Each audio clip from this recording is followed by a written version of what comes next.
Hello people, it's the Secret Anime Fan and today's video is a video on T-Bone, and this video will cover his story and act as an overview of his character and hopefully educate some of you. If you're not familiar with One Piece, you can expect things like his story, obviously, but I cover things like his abilities, some speculations here and there, and his personality. That's the four major things I do in his character videos.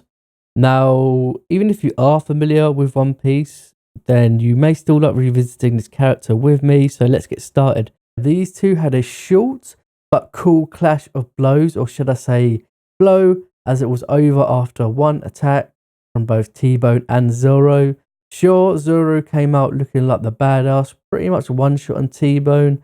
I couldn't help feel a little admiration for T-Bone as well though. So what happened to T-Bone next in the story, you may be thinking? Well, many people actually thought T-Bone was dead. Many manga readers at the time thought he was dead because he fell into the sea whilst being injured. Although it was kind of indicated that his men went to go save him or to try and save him. In the anime though, it was a lot more clear. He was still alive and his men did in fact try to go save him. But to the rejoice of many T-Bone fans, manga readers at the least, he was seen again later during the time and around the time of the Marineford arc. He didn't really do much in the Marineford arc, just little appearances here, or I think he just might have appeared once. And that's it for his history and story so far. Of course, the Reverie, which I talked about earlier, is the last time he has actually made an appearance in the story, just to make things clear. Okay, let's talk about his personality, as I may have touched on earlier, bits here and there, may have touched on that, or at least I think I did. T-Bone's personality makes him a fan favourite for many in the Marines, and perhaps even in the series overall. First of all, let's start with a simple statement or thing Oda done when introducing T-Bone. In the text box where he was introduced, it mentions T-Bone's interests and his slogan. His interests being helping others, and his slogan 100 good deeds per a day. And that should really be all you really need to know about him. But for the sake of the video, let's delve deeper. Remember that little bit of story I left out when I said I left out a bit of story? Well, now's the time to reveal it. T-Bone tore a bit of his cape or coat, which must be noted is a Marine officer's coat. So it shouldn't be taken lightly to intentionally destroy or, remove parts of it. But T-Bone tore some of his coat in order to treat a wound of one of his subordinates. And it was just a bug bite, like a minor wound. So he tore his coat, the important officer's coat, just to treat a minor wound. But T-Bone's personality is that of a caring person who deeply cares for his subordinates and is extremely loyal to them and the Marines in general. So yeah, loyalty is another personality trait he possesses. He could also be seen as an honourable man and takes things very serious at times, kind of like a by-the-books Marine who likes to stay on the straight and narrow, but he also comes across as melodramatic a lot of the time. For example, the previous example about the bug bite, he dealt with it in a very melodramatic manner, so it adds some excitement to his character and his personality, and he often says melodramatic statements when talking about things like justice, for example. He also doesn't tear his cape once. He actually tears it many times. When he finds out there were injuries suffered in the other carts, like I mentioned before, he tears most of his cape up, trying to treat their wounds. Now, as I said before, when he heard the news, his first thought was to help the injured, not pursue the culprit. But that's not to say he was willing to let a culprit go. He has a determined personality to not let a criminal go, as a criminal not captured is a criminal that may go on to hurt innocent civilians, as T-Bone says. He even says something along the lines, even if I lose my arms and legs, he will capture Sanji and the rest, although he doesn't know their names at the times. Of course, he got stopped by Zoro, but the point still stands. He has a strong sense of justice. And talking about justice, in One Piece, there are Marines that follow absolute justice and moral justice.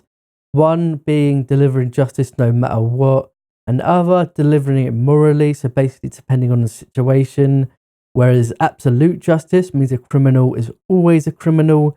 Their motives are not considered. Of course, it's more complicated than that. And plus, each Marine kind of follows their own sense of justice most times. Now, it could be up to debate of what kind of justice he has. On one hand, he seems to want to deliver justice no matter what. But on the other hand, he has like this wholesome personality that kind of conflicts with the whole absolute justice thing. Now, in the One Piece Treasure Cruise game, which is the mobile game, there's a mission called T-Bone's Absolute Justice. So maybe that means he does have absolute justice. But to be honest, some of it just doesn't quite sit right with me, him having this kind of justice. But that's just a personal opinion. Maybe just my opinion or my thoughts about absolute justice that Akainu follows, who's like the poster boy for absolute justice, is kind of like masking my judgment of what absolute justice actually is.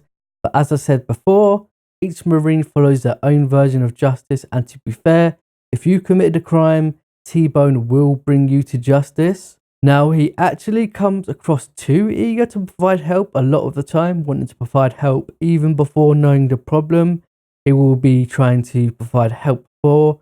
I don't quite know what personality trait I could assign this statement to. Maybe overeager, passionate to his ideals, and heart on his sleeve kind of personality. He also has a zealous personality when dealing with his job as a Marine. It's like, be it helping people or catching criminals, he does it with zeal. I can definitely imagine him giving his life for his men in the name of justice.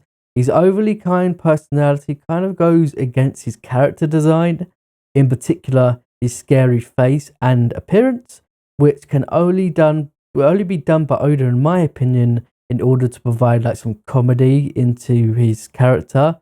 All in all, T-Bone's personality is that of a kind, compassionate leader who is eager to help people and is determined to deliver justice.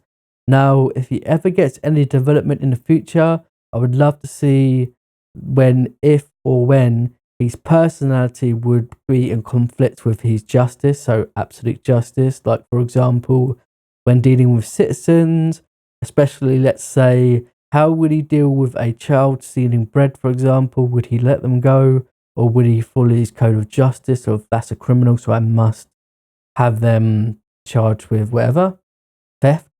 Okay, let's move on to the ability segment before I end the video.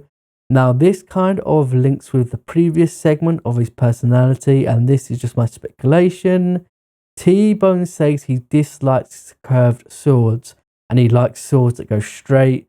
His attacks are mostly done in straight motions or right angles, with other motions being less preferred, like crooked or circular motions, perhaps indicating that he dislikes crooked things. As I said before, most likely indicates like he likes to stray on the straight and narrow, so crooked being a crook, criminal, straight and narrow, he likes straight things, straight and narrow. That's just my speculation, probably more headcanon than actual fact. Okay, now let's talk about his attacks and techniques and power. He displays two sword techniques. By that I mean he displays not two swords as he's wielding two swords, kind of like Zoro. One sword, but he has two techniques where he uses or showed in the story. And hopefully you'll forgive me for going for the English translations. They are the right angle flash, point suyor. That's probably French, and I probably butchered that, which you should see on screen.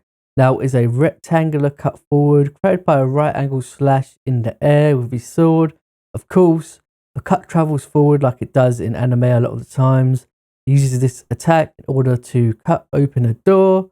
The second attack was an attack he used against Zoro called the right angle flying bird bone, bird of prey, or the right angle flying bird bone of Phoenix, something along the lines of that. Depending if you're reading the manga or anime, again, shown on screen is a slash that propels the cut forward in a zigzag motion towards the enemy, whilst the tip of the cut resembles a bird or a phoenix, hence the name.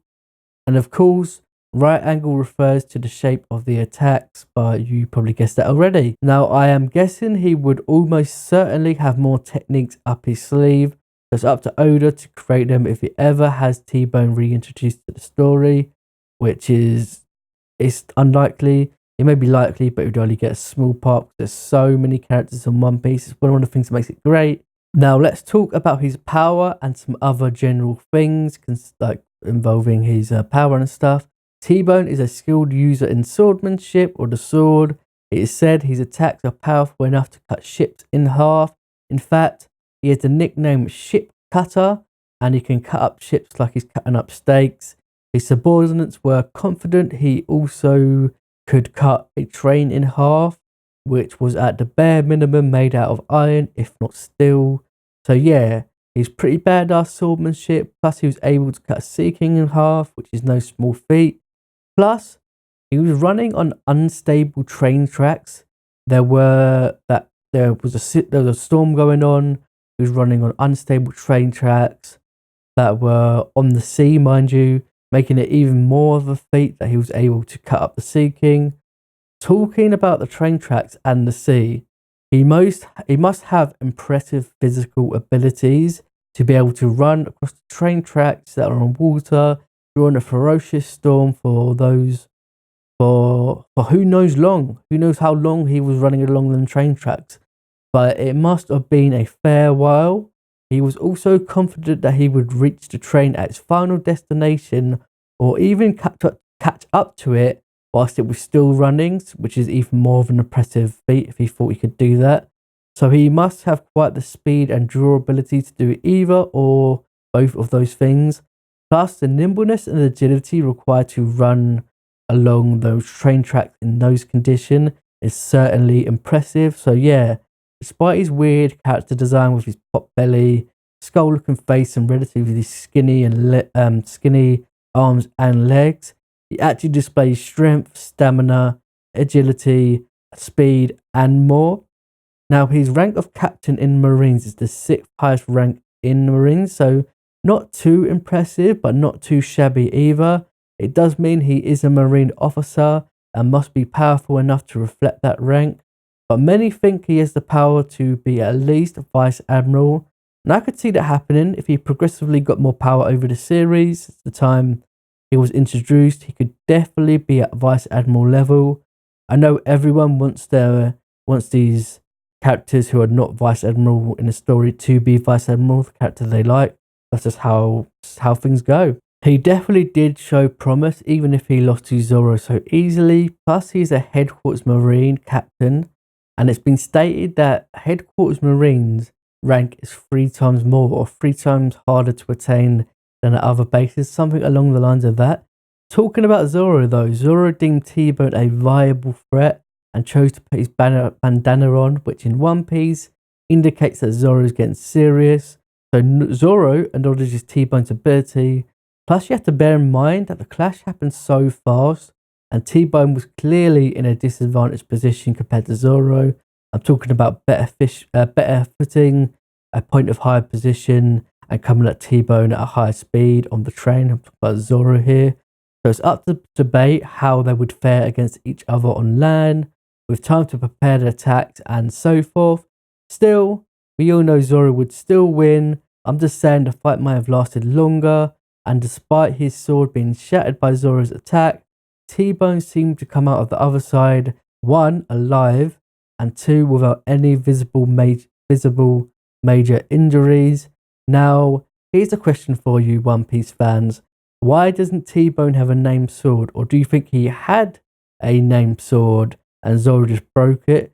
If so, it was probably a Wazamono sword, great sword, the lowest rank, the one, not the 12 Wazamono swords, the rank below that, the Wazamono great swords. And yeah, so let me know what you think about that, if he has one. And yeah, so I'm getting off track here. Anyway, that's it for this video. I hope you enjoyed. I have more videos like this on my channel. I plan to make more and expand it into other anime. If you have an anime you want me to do a character story on, let me know in the comment section. As long as it's like similar to One Piece and things like that. I also do manga reviews on my channel. I do One Piece, My Hero Academia, Promised Neverland so far. I may do One Punch Man in the future and other manga. I also do anime theories. Make sure you like and subscribe, and see ya!